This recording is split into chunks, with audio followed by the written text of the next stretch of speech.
Now, I called Governor Romney a short while ago before he gave his talk and congratulate him because he certainly had a clear-cut victory, but we're nibbling at his heels.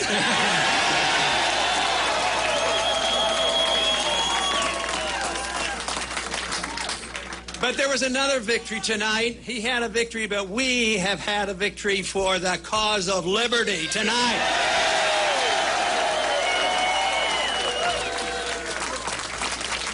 There is no doubt that this whole effort that we are involved in will not go unnoticed, let me tell you. I think the intellectual revolution that's going on now to restore liberty in this country is well on its way, and there's no way they're going to stop the momentum that we have started.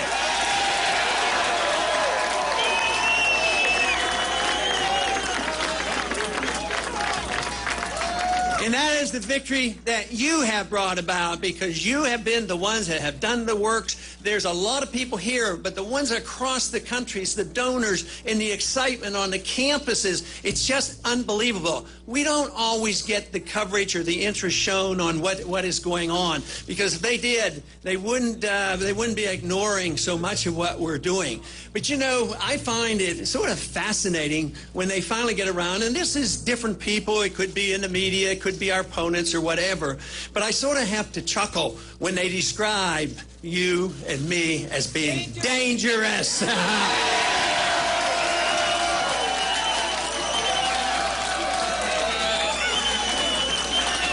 That's one thing, they are telling the truth because we are dangerous to the status quo of this country.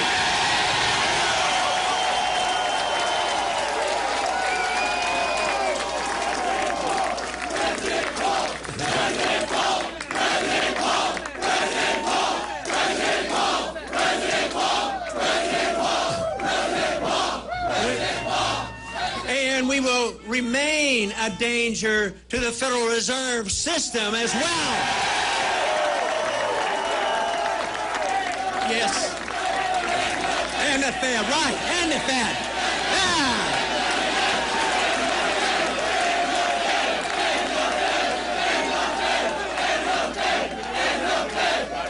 You know, in studying monetary history from the beginning of our country and even throughout all of history, monetary policy on periodic occasions will become the dominant issue. And we have emphasized that, and it has become an important issue. Just think, this is the first presidential campaign that the subject ever came up since the Federal Reserve was started. So we are now... Because of what is happening, it will remain a dominant issue. There's no way they're going to put it to bed because they have destroyed our money. It's worldwide. There's a financial crisis going on, and it's only sound money and personal liberty that can solve the crisis that we have today.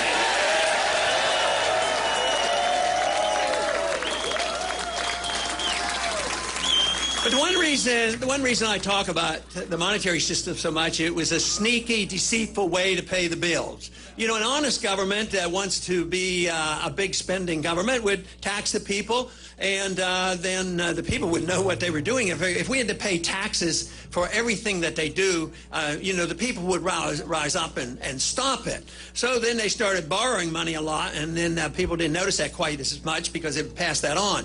But then they resorted to the printing of the money, and that is why the Federal Reserve was established, to take care of the powerful interests, the military-industrial complex, the banking system, and deficit financing. And there's a couple reasons they have deficit financing. Sometimes there are conservatives that want deficit financing, and sometimes there are liberals who want deficit financing. And they have resorted to this, and of course this is why we are facing this crisis today.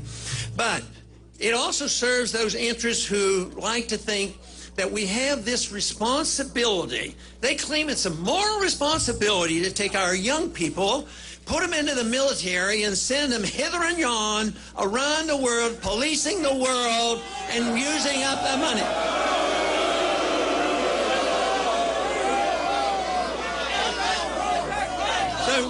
So just as we have been able to bring to the forefront that most important issue of funny money, fiat money, the paper money system, the Federal Reserve, we have brought to the forefront. Others have tokenly talked about it. They get in office and they do nothing about it. But right now, it is this liberty movement, which is seen as a patriotic movement, an individual liberty movement, that is saying to the country and to the world, we've had enough of sending our kids and our money around the world to be the policemen of the world. It's the time to bring them home.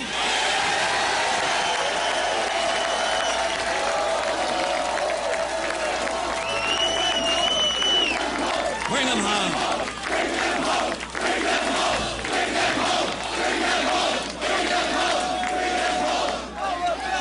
The one thing is we do know they will come home. My goal and our goal has always been to bring them home in a deliberate fashion to avoid major economic crisis by destroying our economy by spending so much overseas. In the last 10 years, the wars that have gone on added $4 trillion of debt. And I don't think we have been one bit safer for it. I think we have been less safe because of all the money that we have spent overseas. So this is the issue now. It is an issue that I think is crucial.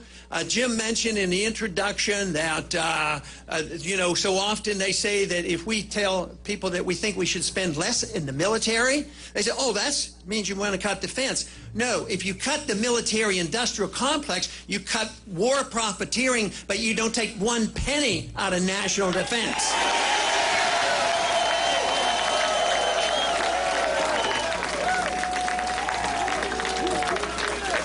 And besides, we're flat out broke. Fortunately, we did not have to fight the Soviets. The Soviets brought themselves down for economic reasons. Do you know that they were so foolish and thought themselves so bold that they could pursue their world empire that they invaded Afghanistan? But we will come home, but if we do it now, calmly and deliberately, we can save our economy here at home, because there are a lot of people who are suffering here at home. You have to stop the inflation, because that's what destroys the middle class, and that's what transfers the wealth from the poor and the middle class to the wealthy. And that is why the wealthy got their bailouts and the middle class shrunk and they lost their jobs and they lost their houses. So this is what we have to do. We have to cut the spending. This is why I have made a token suggestion. In the first year in office, we would cut at least $1 trillion from the budget.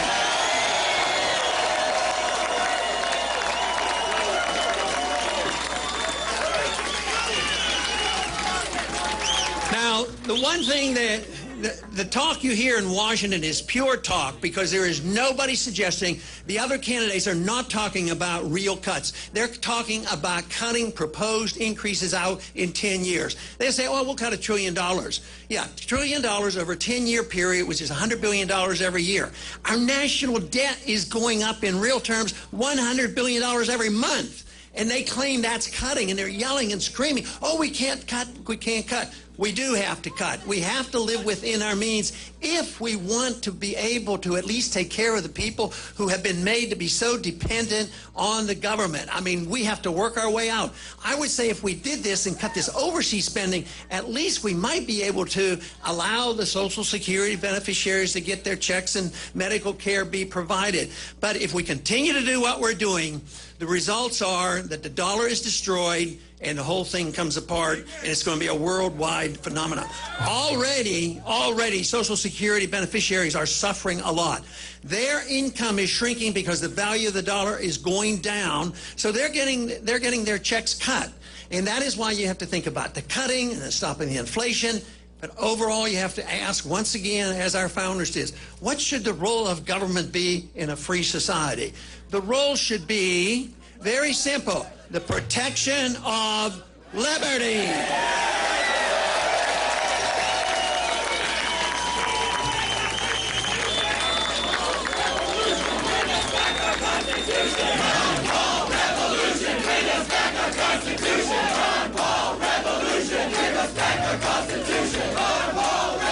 Wonderful, wonderful. You know, the Constitution was written for a very precise manner. It was not designed to restrain the individual, not to restrain you. It was to protect your liberties and to restrain the federal government. But liberty has to be re-emphasized because we have been careless over the last 100 years. We have taken liberty and chopped it up into pieces. Some people think liberty has to do with personal habits, which I agree. Other people think liberty is how to spend your money, and they defend that part, and then they fight about when to do what. I think what we need to do is make this emphasis that liberty means you have a right to your life and your privacy and the way you want to live your life as long as you don't hurt people, and you have a right to keep and spend your money as you want to.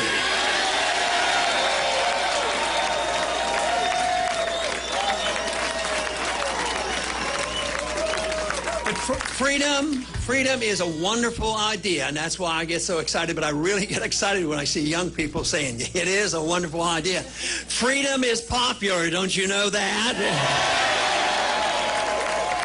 Now, freedom brings people together. I think it's magnificent that the crowds that have come out over the weeks and months have been very diverse, because it should be, because some people want their freedom to practice their religious in one way, maybe another way. Some might not even want to practice it at all.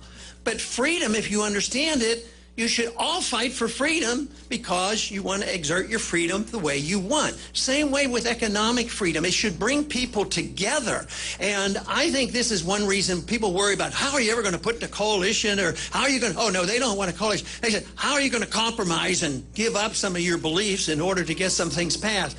You don't have to compromise. What you have to do is emphasize the coalitions that people want their freedoms for a different reason and bring them together.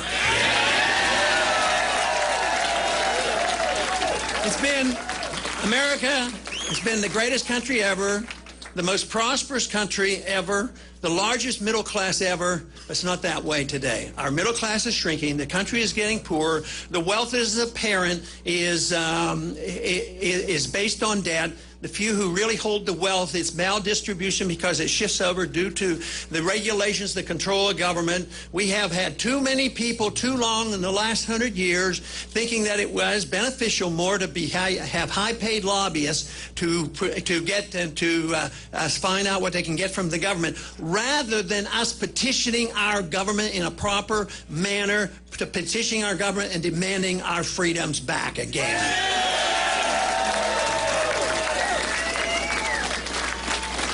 Now, a lot of times they give us trouble, and they say, freedom, you people are just too selfish. All you want to do is have your freedom, you know, and they argue that that is the case. But the thing of it is, the people, the bleeding hearts, and I understand them and I recognize them, and I believe most of them are well intended. But it doesn't work is the problem. All that good intentions of saying, we're going to give everybody a free house and no loans, and then they can borrow against, you know, the equity. And look what happened. It was a bubble, it burst, and they lost their houses. So the humanitarian instincts are there across the board. What we have to convince them, if you're a true humanitarian, you have to fight and argue the case for free markets, sound money, property rights, contract rights, no use of force, and a sensible foreign policy so we don't waste our resources.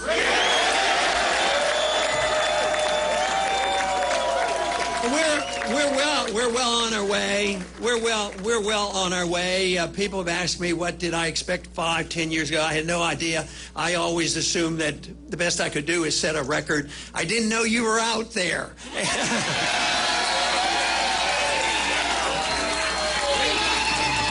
But it's no longer that irate, tireless minority that is stirring up the troops. Now that irate minority, and so tireless as you have been, it's growing by leaps and bounds. It's going to continue to grow by leaps and bounds, and we will restore freedom to this country.